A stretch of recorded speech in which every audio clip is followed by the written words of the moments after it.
I don't even know who you are. Okay. Because I'll get random messages on Facebook. He said I have to talk to him, like, nice to meet you. What are we doing? So I have to ask him, so what is it? What's the context of this? He goes, oh yeah, I was talking to him, we're going to get together and do that. I'm like, oh, thanks. So I hear from them before I actually hear from you. Just like a I separate feel like for you, Maddie, it's a little bit part wife, part personal assistant, a little bit, and not in a negative connotation, but just that just seems to be like you keep track of his spoons. It's because in my professional life, I am an assistant, so I am organized. That is what I do. So opposites attract, and I love my husband very much, but he's not organized. And it drives me nuts. So I kind of have to, I kind of just take that over. So it's not like it's because he's so terrible, it's I can't help myself. Like, that's my personality. Does that put a strain on your relationship at all? That like, oh honey, for the love of God, just use Google Calendar. I mean, like, does that? I won't say it's a strain, only because we've been like that since the beginning. Like, our first vacation, he's like, oh, let's go to Disney. I'm like, okay, so I did the entire schedule. I'm like, okay, we need this, we're going here, and I'm going to pack for this. And he's just like, oh, okay. And we established that in the beginning. That's just how I am, because I'm very neurotic. I did that for a honeymoon. Yeah, I play hard. But I put them down as like potential bullet points. Yeah. Like, we could see this, but if we don't end up seeing any of it, that's the one, I really want to see that one, but if it doesn't happen, that's okay. But look at all these things we could do. This is the non-negotiable. We have to go see this thing. Yeah, I do that too. When we went to New York Comic Con, I had the entire schedule on my phone. I'm like, okay, we have 10 minutes to get to this one. Do you want to do this, or we could do this one if you don't want to do that. And he's just like, oh, okay. Like, he just goes with it. But that's me. He understands that's me. Like, just as much as I understand he doesn't do that, we balance each other out that way. So it works. So are you an organizer too? Yes and no. See, I'm a half. I am totally the half-assed organizer. I will be like, we totally need to do this thing. We need to go to this restaurant. This needs to happen, and go. And then there's silence, as none of us organize it, because I will put it out there thinking like, okay, then someone else will take this up because, I've put it out. But then the thought will be like, well, you put it out, you organize it. And so a lot of the time we end up not doing things or things that I was like, yeah, let's do this thing. And then I don't organize it. Yeah. Or I will organize something to the exclusion of all else and be completely focused on the layout of like the kitchen cabinet of no, the plates have to go in this order, and that is the mental illness. That is the mental illness. I will acknowledge that. But then I will then get half-assed about it, and then the plates will be all higgledy-piggledy a week later, and Abby or Vinny be like, oh my God, I have to get the plates right. And I'll be like, why are you focusing on plates? Oh, that's me all the time. I will admit that I am very difficult to live with because I'm a crazy pants. And so I organize a little bit, but Vinny and Abby are pretty flipping organized. Like, if you were to look at our Google calendars, Vinny has every single video conference on his calendar. 12:30 to talk to John Smith. 12:30 to discuss this with John Smith. 1:30 prototype for Foo Game is due. And so, like, he's incredibly organized. Abby, as part of her doing double exposures, picking up a lot of freelance work, and she actually organizes other people's lives, which she's very good. Hire her. Plug. So they're really organized in that respect. I am frequently the one that is kind of like running all over the place. I'm the least organized of the three of us. I'm a hot mess. I'm assuming you're the organized one by the way you said that? In some ways, yeah. Okay. It's also difficult because your partners are both in the room and mine are not. Oh, I have no problem. To be fair. He's videotaping it. It's his fault. She's been sandbagging me this whole time. This is what it is. Matt, So you're next talking bullet. about how Next organized you are and Yeah, how we have bullet disorganized. Yeah. David. That's what we Yeah. So the Oh, I want to organized. ask a question about this. do. Oh, Sure. yes. Oh, All right, yeah. you're talking about how organized you are and how disorganized Dave Oh, is. he's not that bad. Well, no, in comparison. Yeah. All right.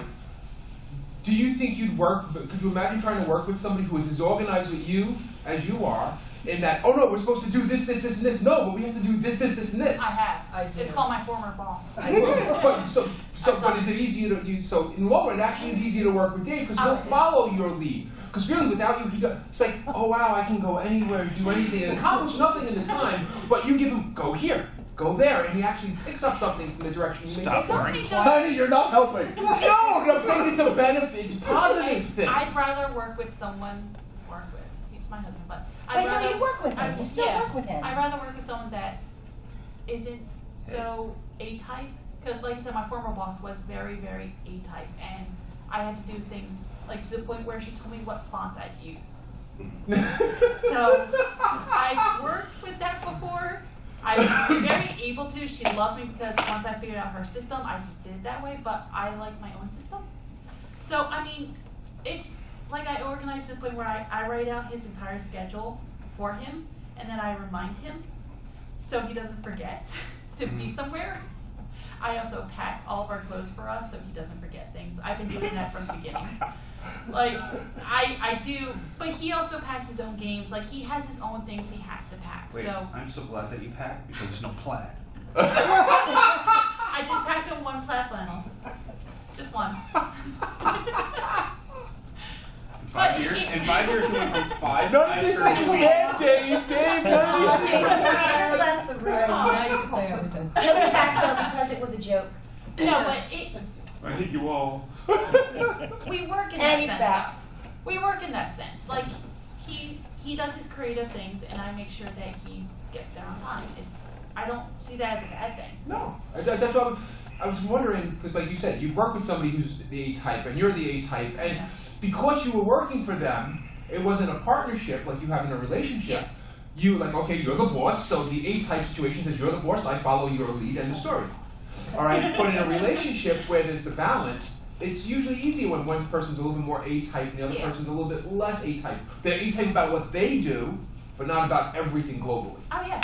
No, I think that's why we work so well, is because he lets me be that way, and he doesn't usually question. And for anyone who's worked with Vinny, and I think almost everyone in this room has worked with Vinny, he has a very specific way of approaching projects.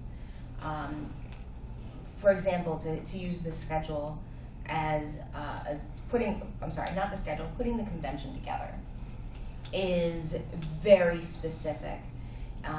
Like board gaming goes first is for DexCon, it's the Q events, the special events. Those have to be done first, and he literally cannot begin touching the next aspect of the convention until that is done. And it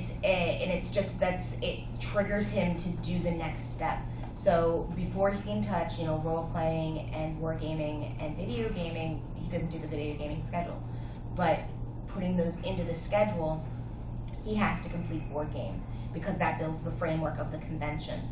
And so a lot of people end up not realizing that the reason he is so intense about how he does his process is because it's years of honing that process.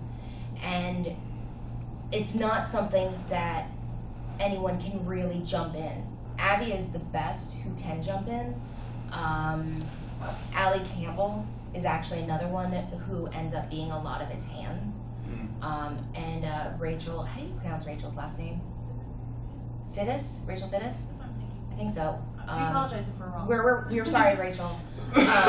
She's another one who, when Vinny's freaking out, she'd be like, yes, but I still need an answer. I tried at one point stepping in, and when the schedule was completed, doing the grids. It took me 3 days of doing the grids for the nation, which is only a 4-day convention and is a much smaller con. And this was years ago when the con was not as large as it is today. And I was ready to cry. And I got a new appreciation for how he does it and working on being more support and just letting him do his thing and asking him, okay, so you're doing this thing right now. Is there anything that I can do to help? Is there anything that someone else can do to help? Do I need to call somebody, get somebody on the phone? Do I need to get Tiny on the phone to do X, Y, and Z? Yeah. Or do I just leave Tiny the hell alone and let you do your thing? Okay, I'll let you do your thing. Yeah, you're almost like you're the person in the middle. Like you always have to make sure he's doing his thing, but you make sure that everything else gets done That at is the same time. that is primarily Abby's job. I'm more of the soothing patrol, like walking up and he if it's being a particularly rough day, it'll be like tell me something nice, tell me something nice, please. Everyone has their role. Yeah, and my role is more background and ground support and rear guard. Alright, so something we haven't touched on yet. In the gaming industry, there's all these different social groups that you have to be a part of now. I know for me, I don't know what that means. 3 minutes. Really? Seriously? Oh, we talked a lot. Questions? Yeah. No, Two. it's 2. Oh, then an Yeah. hour, 3 minutes. No 63 questions. minutes. Awesome. Oh, I'm Say. sorry. I'm wrong. That's right. I'm gonna go double check the schedule real quick though. No, it's 2 hours. It's 2 Yeah, but hours. now I've already walked. Okay, so we'll something continue. we haven't talked about. So, socializing in different groups. I know for me, I was not a gamer before I met Dave. So it was kind of a culture shock because we started dating at the end of October and our first convention was 2 weeks after that. That was Dreamation 2005, No. wasn't it? Our first convention we went to was UberCon. Oh. Yeah, in November. And he, if you know anything about Dave, he gets distracted very easily. So he takes me to this convention and goes, oh look, computers, and leaves me. And I'm like, I don't know what to do, so I made friends. But it was a bit of a shock because I haven't been to a convention since I was like 14. That was a comic book convention. So you really have to know how to interact. And it's different than like hanging out with your friends because you don't know who you're going to meet at these different conventions, especially if you go to a lot of different conventions. So you really have to like be comfortable with meeting new people constantly, especially if the person that's in the industry, they make friends constantly. We went to a convention that we've never been to before in Connecticut? Massachusetts. We walk in and 5 people approached them going, hey Dave, I haven't seen you. I'm like, how do you know these people? We've never been here before. For me, I have to get used to random people knowing, or people come up to me, hey, you're Dave Simpson's wife, right? And I'm like, yes. Okay, that happened to me yesterday. Where someone's like, oh, I've seen pictures of you on his Facebook page, and I got a little freaked out. But that's things that I have to get used to. Because It's almost like being a mini celebrity. being that he does his podcast, a lot of people see him, and I don't fully realize how many people recognize his face or know his name. And since we share the same last name, they'll be like, Simpson, oh, you're his wife. And at first I got really insulted of, oh, you're his girlfriend, or I'm like, I have a name. You Yeah, get to know that me. was my. Yeah. If somebody said that to me, I'd be like, I have a name. Yeah, so that bothered me in the beginning. I kind of got used to it, but how did you guys get into, like, how when you started dating, how did you feel when you first got into going to the conventions and meeting all these new people? Well, I've been to conventions before. I mean, I've been playing video games my entire life. I had the Sega Master System, started there, I Nintendo. and the green, the Mac. I still have my original Game Boy. I mean, I could go through the whole list of them, but it was heavy video games. I played, Magic, just like pretty much everybody has. The board gaming, up until he got into game design was never a heavy thing. You know, it's like you played Monopoly when you were a kid, but that's pretty much where your board game begins. Yeah. The game that never ends. Yeah. I don't think I've ever finished a game of Monopoly.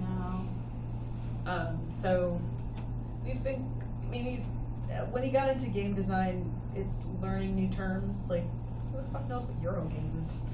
What does that mean? What does it mean? What makes a Eurogame? Honestly, Is that I've like a asked form of so money? many times what specifically makes a Eurogame. I just know which games I like, and if they happen to fit into Eurogame, Yeah. bonus.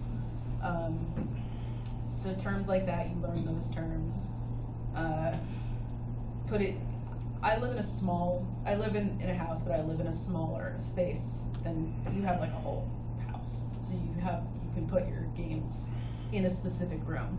Whereas I get to put my one foot room? down and be like, Oh, what game did I? What Euro game did I just step in? Is that what a Euro game is? where I'm getting with this is, I get to put my foot down and say, no, we only are gonna get, like, say, card games, because we only have that space. Or the board game, how big is the board game? Again, I don't go in my attic for a reason. No, that makes But sense. no, I mean, when you understand have what you limited mean. space. Yeah. So you learn, like, what type of stuff you learn all different types of games, but at the same time you're like, I can play this game, but we won't own this game. Yeah. Because we don't have the space for this game. Whereas with us, we've got, you know, when Vinny's parents passed, we gained the rest of the house. But still, like, I remember when I first moved in, Abby put her foot down and she was like, no, I'm not living with the convention in my space anymore. The LAN is not living in this room anymore. It's living in the basement. Damn it. Let's clean out the damn basement. And so we have a slightly different battle of, no, Vinny, yes, people are coming over. You can't just put it into a box. You can't just shove it somewhere. No, we have to put it away. We have to put our toys away. Let's clean up. That was all Abby. That was not me. I am also a slight hoarder. I'm like, oh, I'll just shove it in the bed. Yeah, that's what I'll do. No one will find that toy. The only thing I want to add about the board game in a small space is that we have in our heads a catalog of which one of our friends plays what game and who owns what. Well, you need to. So when you that have a we small don't space. buy Yeah. what they have, what this person has, what this person has, because No, that's true. And with us, it's an acquisition. And a lot of that is part business and part Vinny takes a lot of joy in having Matthias Nelson, for example, coming over and looking through the game library and saying, yeah, I haven't played that one in a while. We don't have that. Let's play that. I still haven't played Pandemic yet. I'm ready to play with you. That's what I I like like to to do. do. We will play. We will play Pandemic. I wanna play Pandemic. Tokyo. Okay. King of Tokyo is a lot of Few fun. co-op games I like is Well, Pandemic. just wait, Kate. Sometime next year, we're going to be giving you 100 boxes of our game to run around with. Talk to Vinny. That's all his. That's the business. Oh, I know. It's a small box, so. Okay, it's a small box. So you can have 100. Yeah, in a but I corner. mean, even with Envoy, one of the only ways that we were able to make Envoy happen is that when Vinny's parents lived upstairs, and so we gained the second half of the house, and so now we have a room that is completely dedicated to Envoy, which is, excuse me, we're gonna trip up on because Andy and Linda are moving in upstairs. But we have a room with, 20 copies of Werewolf, and Run for Your Life Candyman, and various games that we represent and that we have to keep on stock as a part of the program. And so we have to be really careful about marking games that this is, Central's copy, this is Linda's copy, this is a convention copy, this is Envoy copy. We have 4 different types of games in our house at this point, and we have to be really careful about not confusing the inventory. Now, Linda's games and our games can merge now because they're together, but we have to make sure that like convention copy and Envoy copy do not get mixed in because it's a completely different business ventures, completely different budgets. And so we have to be very careful about what goes where and what can go into the basement, what can't. Oh, this is a clock-based game. This cannot go in the basement because the damn squirrel that has invaded our basement. True story. We'll eat it.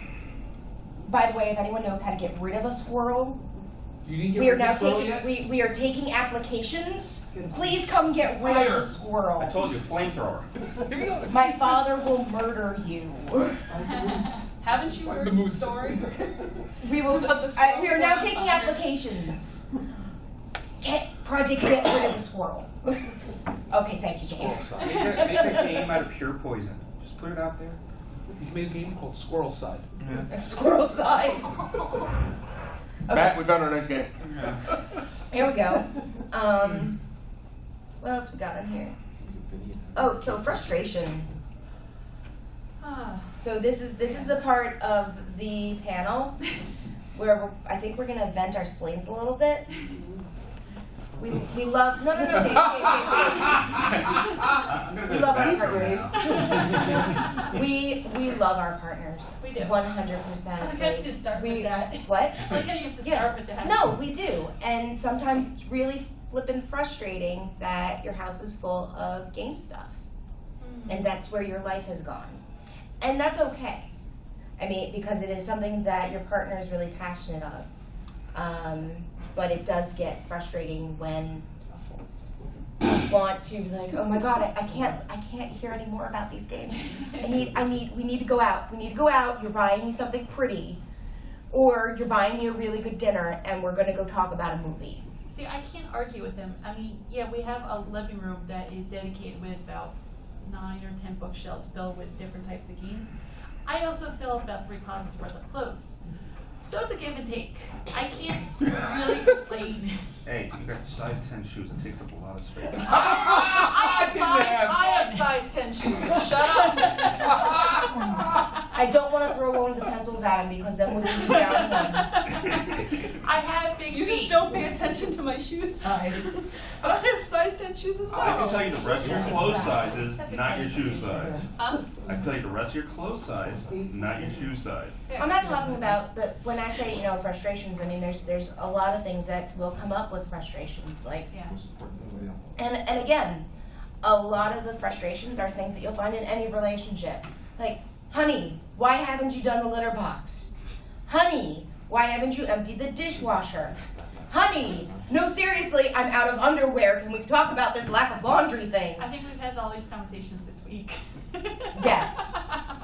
And all 3 of those conversations was directed at one of partners, including myself. In fact, the cat litter and the laundry is me. Yeah. But there are frustrations. Yeah. The most important thing, just like any relationship, is that communication, is to air your crap.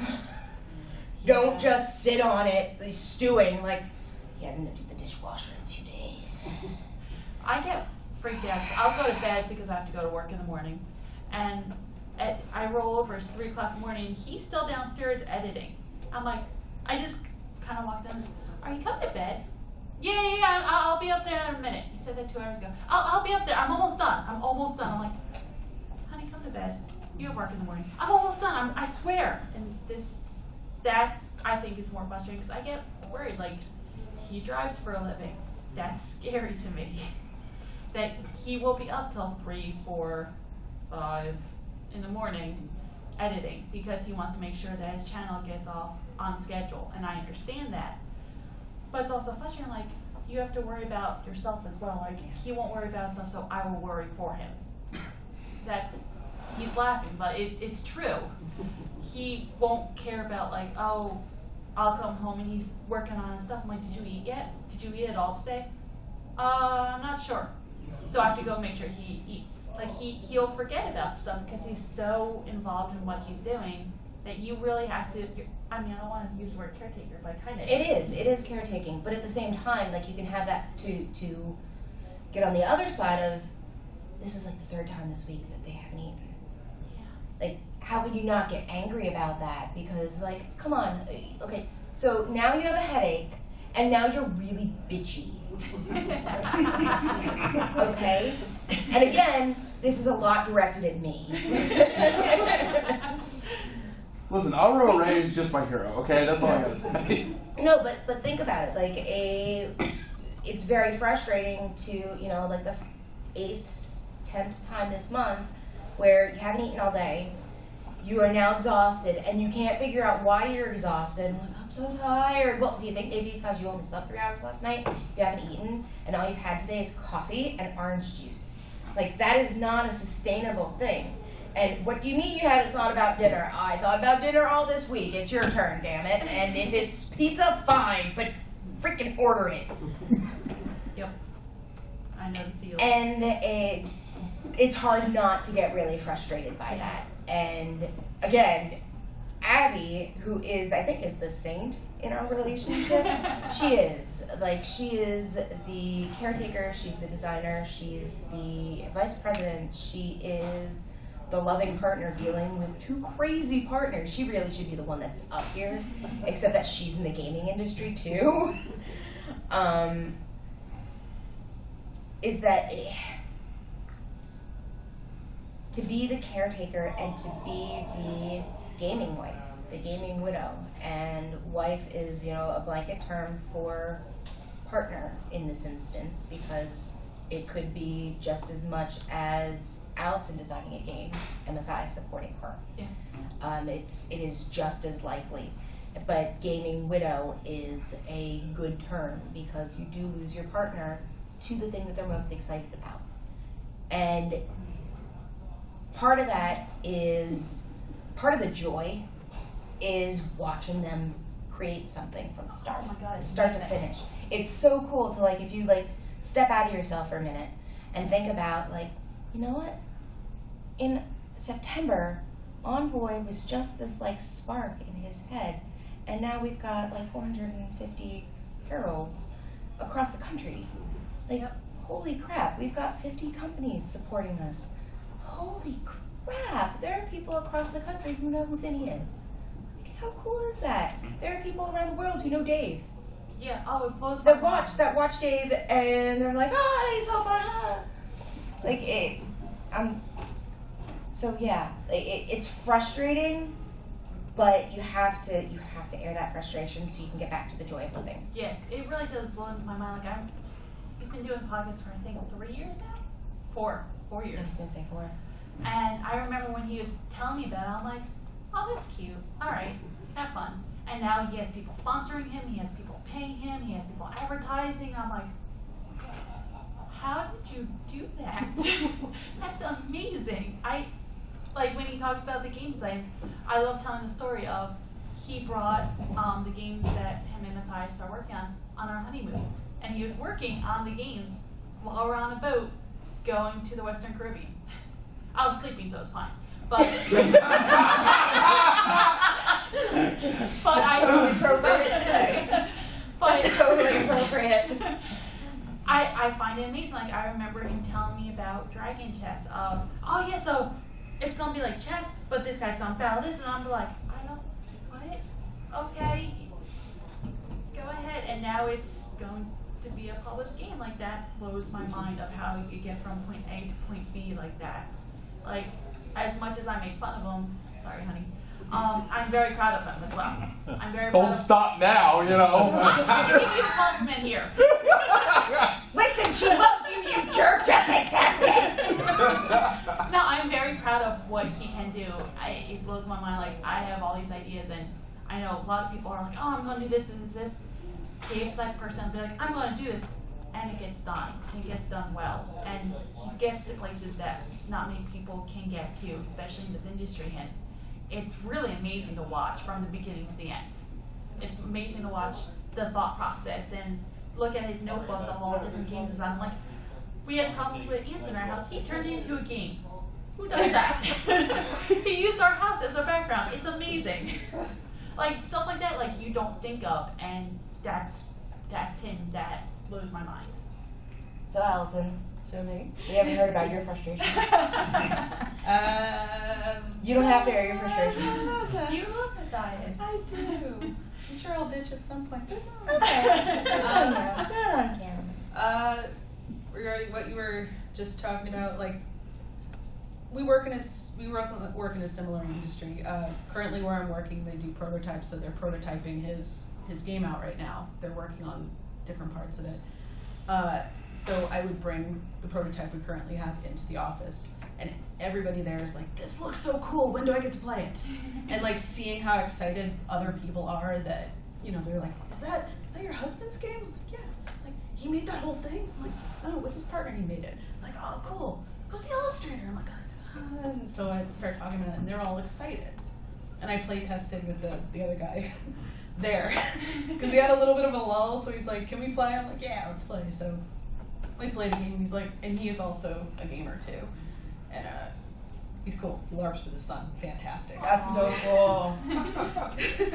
So he played it, and he's like, "Yeah, it plays really well." And he gave me like, "I thought about this and this," and we came up with like ideas for different parts of it, and I sent it to him, and he's like, "I don't know," and then maybe things will be utilized, maybe they won't, but it's exciting to see other people play it and go, "This is really cool. When do I get to buy it? Do you know anybody that's a publisher?" And they're like, "No." I'm like, "Well, then." Damn. So but pretty much every person that's played has been really excited and seeing how And excited. super excited when you see it, how happy they are. Yeah. Like, you're like, I mean, we know it's awesome. Yeah. We've been dealing with it for how many years? We know it's awesome. Like, I would tell people, this is a really cool game, and I know it sounds like I'm a little biased, because I am, but honestly, it's a Well, that's our job to be, Yeah. also. but it's like, I get that. So one of the things that, now we're gonna praise our partners. I'm I'm pitching gonna this praise one. Okay, that's cool. Switch it That's up. cool. You're keeping it real. Keeping it loose. One of the things that I get a lot of joy out of, and kind of tagging on to Allison's talking about, you know, seeing people really love their game, is seeing on social media. There is a group of teenagers who Vinny kind of coaxed into the convention. I think they were going to the movies, and he's like, "Come play games," and they're like, "Okay." Where one of the kids posted on Facebook saying, "Oh my God, Vinny asked me to be on staff," and you can hear like the glee, like, "I'm gonna be on staff. It's like I'm a person." Vinny asked me. Yes, it's like, holy crap, Vinny, the Vinny, the one in the pants, With no shoes. And so like hearing stuff like that is so cool, because I'm like, that's my boy, that's mine. And you know, seeing Abby get really vocal in the social justice arena, and getting more and more involved in women gaming, and gaming as other, gaming as women, is really cool to like Google her name, and you know, she comes up as a contributor. And that's really like, it's really cool. And so I get a lot of side benefit from their fame. Like, "Oh, you're Vinny's woman." Like, I'm one of them. I am in fact one of them. I'm not the really interesting one. I'm the quirky one with the wigs. And so that puts a lot of emotional water into my bucket, and makes me feel really good about the conventions.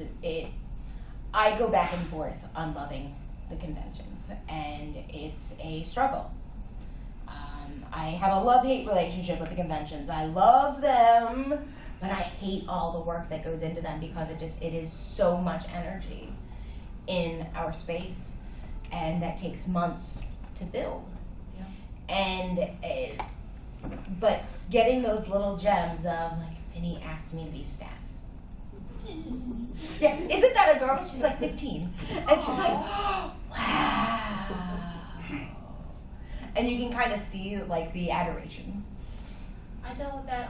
We went to a different convention in February. You went to a convention? We did. I know, it's amazing. Wow. But Who does that? what was cute was, so we'd never been to this area before, and we had these two boys. Now this is the convention where you actually have to pay to play. So the fact that they almost would pay to play for almost all of our slots was adorable. They're like little 17, 18-year-olds. They became our fanboys. It was the cutest thing. They like came over like after hours. They're like, "We're gonna play this game. Do you want to play with us?" We're like, "Sure." They're like, "Oh my God, let's play together." And I was like, "Oh, I'm going to school in New York.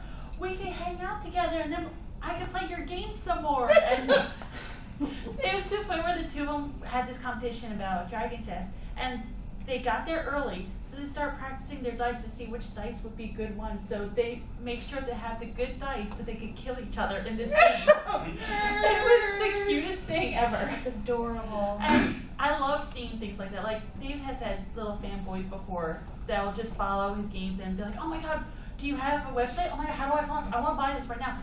And tell me when it comes out. I want to buy it." And it's so cute. It really is.